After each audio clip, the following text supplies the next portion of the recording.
BJP की ये गलती है कि ये अपने कार्यकर्ताओं को न्याय नहीं दिला सकते। इनके कार्यकर्ता आज बंगाल में 4-5 साल से बराबर मारे जा रहे हैं।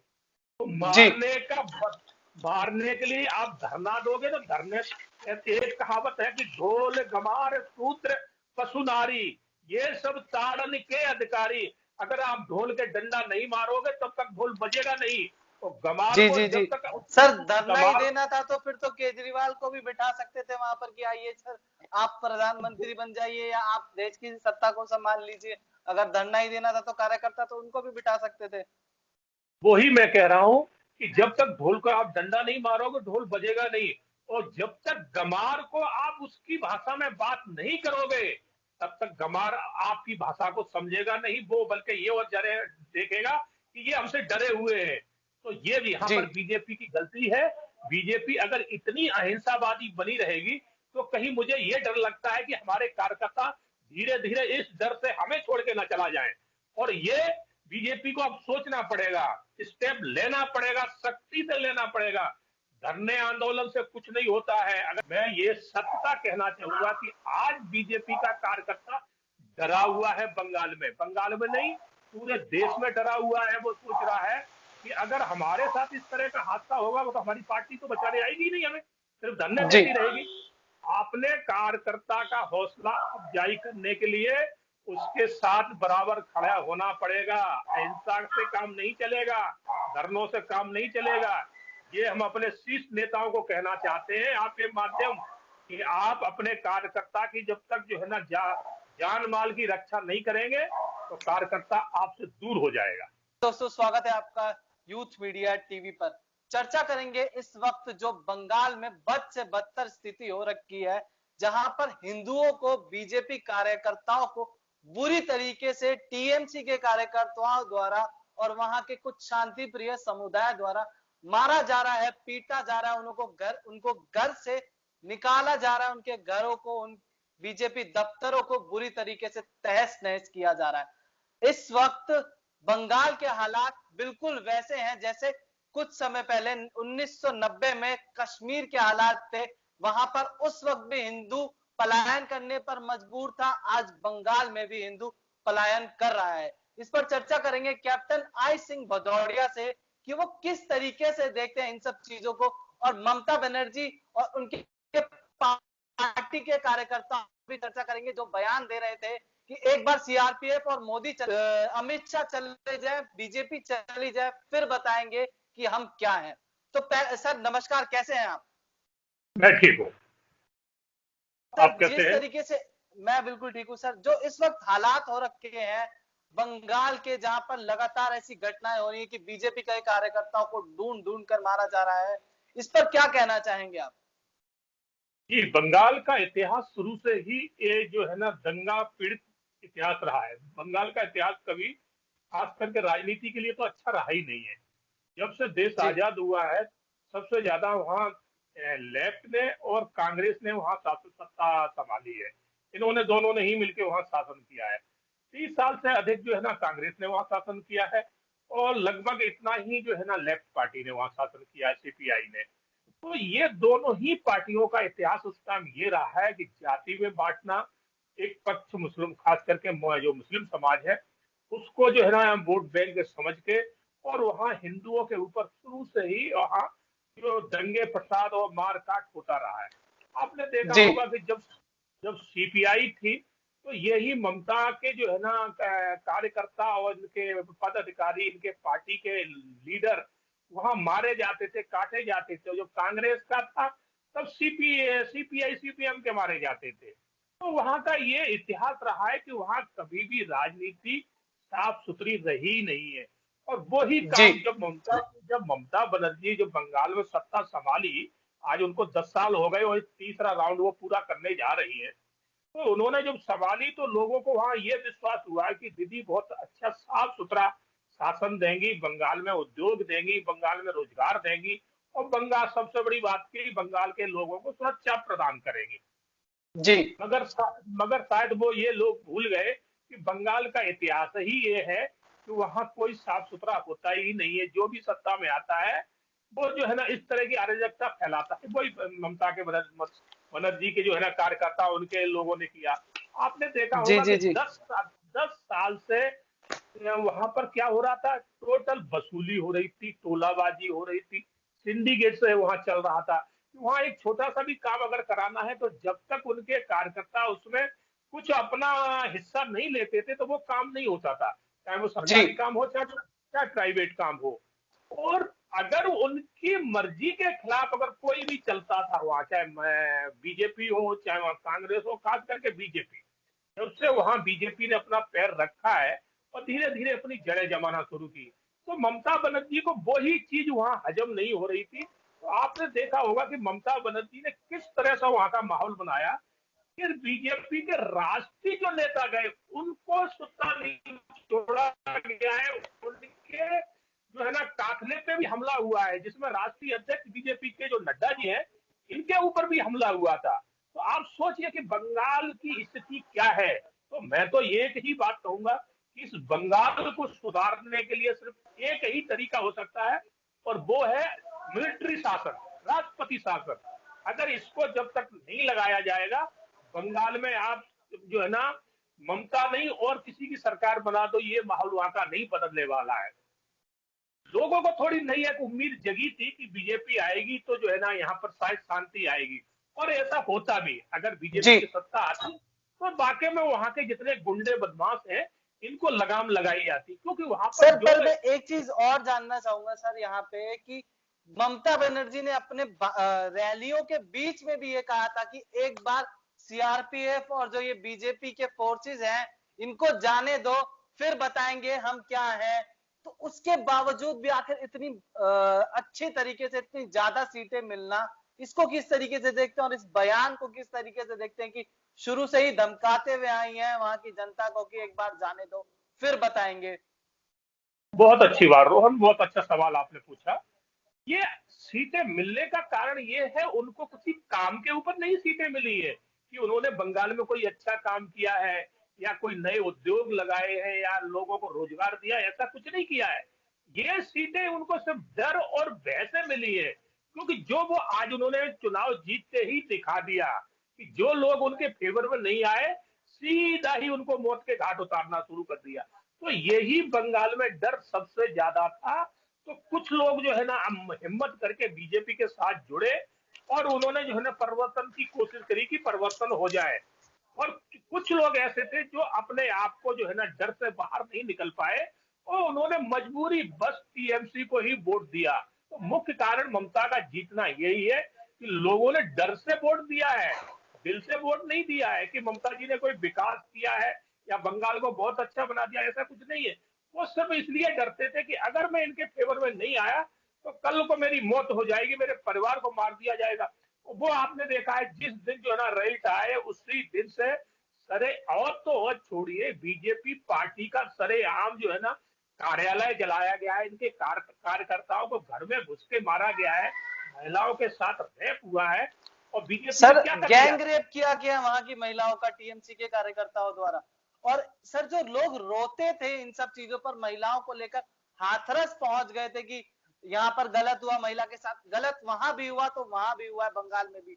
पर देखा गया कि एक वर्ग जो एजेंडा चलाता है वही वर्ग बंगाल में जब एक महिला का गैंग रेप होता है तो चुप हो जाता है। क्यों? क्योंकि सिर्फ वो बीजेपी की कार्यकर्ता है इसलिए। नहीं, ये बीजेपी के कार्यकर्ता वाली बात नहीं है रोशन जी। इसमें मुख्य कारण ये है कि देश में सब लोग जो पहले जिस तरह से इन्होंने माहौल बना रखा था, यहाँ तुष्टीकरण की राजनीति कर रहे थे, हिंदू मुस्लिम को देश में बांट रखा था। तो बीजेपी ने आके जो है ना जिस तरह से सत्ता को जो है ना बंदर बांट कर रहे थे, सत्ता को अपने हिसाब से लूट करके चला रहे थे, चाहे वो क्षेत्रीय अन्य पार्टियां हो या अन्य जगह हो, हर जगह आपने देखा होगा कि सत्ता का बंदर बांट हो रहा था। तो बीजेपी ने आके ये सबके मुंह पे ताला लगा दिया, सबको नाबूद कर दिया। तो सबको यही डर था कि किसी ना किसी तरह से बीजेपी को रोका जाए, बीजेपी को बदनाम किया जाए। तो जहां भी जो है ना बीजेपी के खिलाफ इन्होंने जो भी मौका मिला करा है, और वही अगर इनके पार्टी के कार्यकर्ता कर रहे, चाहे वो ममता बनर्जी के हो या कांग्रेस के हो, या जैसे आपने महाराष्ट्र में देखा शिवसेना ने खुलेआम वहां 3 संतों की हत्या करी थी, उसमें किसी ने मुंह नहीं खोला था, सब चुप थे। तो ये एक बहुत बड़ी सोची समझी एक रणनीति इस देश में चल रही है। और ये शुरुआत आपने देखा हो कि कश्मीर में सबसे ज्यादा कश्मीरी ब्राह्मण थे और रातों रात 3 लाख वहां के हिंदू ब्राह्मणों को मारा गया था, काटा गया था और उनकी महिलाओं को जबरदस्ती घर से निकाल निकाल के उनके साथ बलात्कार हुए थे। और लड़कियों के साथ तो जो दुराचार हुआ था वो कहने में भी शर्म आती है। जी सर, इस वक्त बीजेपी का भी काफी विरोध हो रहा है। कह रहे हैं कि 303 सीटें क्या धरना देने के लिए दिलवाई हैं, कि इतना कुछ उनके कार्यकर्ताओं के साथ, जो जिसको वो अपना कोर वोटर कहते हैं, हिंदुओं के साथ ऐसी घटनाएं हो रही हैं और ये लोग धरने दे रहे हैं। तो क्या 303 सीटें इसलिए दिलवाई हैं? कुछ लोगों का ये भी कहना है, इस पर क्या कहना चाहेंगे आप? बिल्कुल रोहन जी, मैं आपको इस बताना चाहूंगा कि बीजेपी पार्टी शुरू से ही अहिंसावादी रही है। आपने देखा होगा बीजेपी ने कहीं भी लड़ाई झगड़े और इन चीजों में विश्वास नहीं किया है। जहां भी किया है उसने एक जो है ना साफ सुथरा माहौल रख देने की बात करी है। चाहे कश्मीर में हम गए हो, हमने कश्मीर में भी नहीं किया है। जहां भी गुजरात में जब नरेंद्र मोदी जी थे, आप देखो पहले वहां खूब हिंदू मुसलमान के झगड़े और वो हुआ करते थे। मगर 15 साल के शासन काल में मोदी जी के गोधरा कांड के बाद वहां दोबारा कोई झगड़ा नहीं हुआ है। और ऐसे ही आपने देखा होगा कि जब उत्तर प्रदेश में समाजवादी की सरकार थी, तब आपने देखा था ये जो बदलापुर मुजफ्फरपुर मुजफ्फरपुर में जी क्या हालत हुई थी कि कम से कम 10 गांव जो है ना गांव छोड़ छोड़ के भाग गए थे। इतना बड़ा वहां ये नरसार हुआ था हिंदू मुसलमान का। जी किसके जी किसके किसके कार्यकाल में हुआ था? समाजवादी के। मगर आज जी बीजेपी के माननीय जो है ना योगी जी के शासन का 5 साल पूरा होने को जा रहा है, एक सिंगल हिंदू मुसलमान का झगड़ा नहीं हुआ है। तो बीजेपी जो है ना शुरू से ही अहिंसावादी रही है। वो हिंसा में विश्वास नहीं करती है और ये पार्टियां सिर्फ हिंसा में विश्वास करती हैं। और इनकी तो बात ही यही है कि सत्ता गोली से निकलती है, ये इस चीज को मानते हैं। मगर बीजेपी इनमें विश्वास नहीं करती। और बीजेपी आप देखना बंगाल में भी इसी तरह का माहौल ले आएगी, अहिंसा का माहौल। थोड़े दिन की बात और है। जी सर, एक बीजेपी टीएमसी के एक पार्टी के नेता हैं, बॉबी हकीम करके, उनका बयान आता है कि जो ये सीआरपीएफ वाले और बीजेपी वाले सुअर के बच्चे हैं, इनको हम बताएंगे एक चुनाव के बाद, इनको हम बताएंगे, इनको मारेंगे। तो इस पर आप क्या कहना चाहेंगे? एक तरफ तो लोग कहते हैं कि सेना की इज्जत करनी चाहिए, आप खुद सेना में थे और उसके बावजूद एक नेता का ऐसा कहना, आप इस पर क्या कहना चाहेंगे? बिल्कुल बिल्कुल, बहुत अच्छी बात है। ये लोग जो जिस तरह की भाषा का प्रयोग कर रहे हैं, इनकी परवरिश यही है। ये किसी का सम्मान करना जानते ही नहीं है। ये ना देश का सम्मान करते हैं, ना ये देश के संविधान का सम्मान करते हैं, और ना इस देश की किसी भी बात को लेके चलते हैं। क्योंकि इनकी परवरिश जो हुई है वो सिर्फ इस तरह से हुई है कि हिंदू तो जो है काफिर है और काफिर को जीने का अधिकार नहीं है। इनके जो मौलवी है, इनके जो धर्म गुरु है, वो यही सिखाते हैं। तो इनकी परवरिश ये है, इसलिए वो इस तरह के अल्फाज निकालते हैं मुंह से। वो क्या समझे कि देश की आर्मी और सीआरपी हमारे लिए कितना मायना रखती है। आज देश में अगर ये नहीं होंगे तो हम एक सेकंड रह नहीं सकते हैं। और मगर ये क्या है कि इनकी सोच और परवरिश इसी तरह की है और इनकी राजनीतिक पार्टियां भी ऐसी हैं, इनके जी नेता भी इसी सोच के हैं। तो इसलिए ये जो कुछ कह दे, मैं उसको गलत नहीं मानता हूं, क्योंकि इनकी परवरिश से ऐसी है। जी सर, एक मीडिया का वर्ग है जो हाथरस तो दौड़ दौड़ कर पहुंचा था, पर वही मीडिया, या जब ऐसी कोई घटनाएं होती हैं तो वो यूपी हो, गुजरात हो, वहां दौड़ कर पहुंचता है। पर अगर यही घटना महाराष्ट्र में होती है तब शांत हो जाता है, यही घटना दिल्ली में होती है तब शांत हो जाता है। और जब बुरी तरीके से वहां पर बंगाल में ऐसी घटनाएं हो रही हैं जहां पर मारा जा रहा है, मार काट मची हुई है, यहाँ तक कि हिंदू इतना मजबूर हो चुका है कि पलायन कर रहा है, अब असम की तरफ जा रहा है, पर कोई मीडिया इसको दिखाना जरूरी नहीं समझ रही है एक बार भी। इस पर क्या कहना चाहेंगे आप? बिल्कुल रोहन जी, क्या है कि ज्यादा से ज्यादा आपने देखा है यहाँ कांग्रेस ने शासन किया है। करीब 60-65 साल कांग्रेस का एक छत्र राज रहा है। और जितनी ये लुटियन मीडिया है, जिसको कहते हैं ना गोदी मीडिया, असल में ये है। तो जी ये मीडिया मीडिया नहीं थी। ये इनके दरबारी हुआ करते थे कांग्रेस के।